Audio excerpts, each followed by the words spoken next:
Red water house. In my small town, there's not much that's unusual. Typical houses, playgrounds left over from the Soviet era, 2 schools, and a hospital. Life goes on quietly. It's even strange that we have a scary story. Although it only scares children.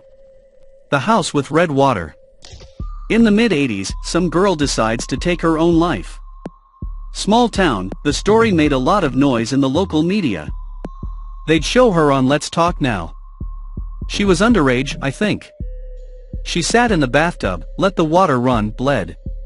She lay there for days while her relatives were in the village. The apartment was a complete mess.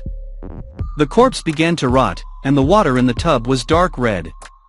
So even the ambulance and the operating room freaked out. Over time the incident was forgotten. The people who lived in that Khrushchev building changed. By the 2000s, many had already moved. And no one knows exactly which Khrushchev building was the site of the accident. Rusty water is not a pretty sight. In 2005 in one house, something happened to the plumbing. The water in the bathtubs was kind of muddy.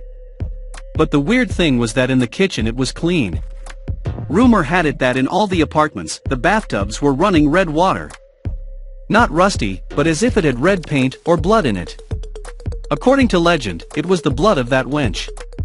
Many interpretations talk about apartment 23. As if a body had been found in it.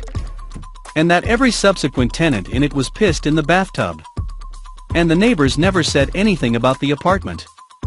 There was a suicide in the bathtub, that's for sure. In 2010, there was a fire in that house. Several people died. The house was later demolished. The place has a bad reputation. They say that on the 23rd of August, at midnight, you can see the house. The house with the red water.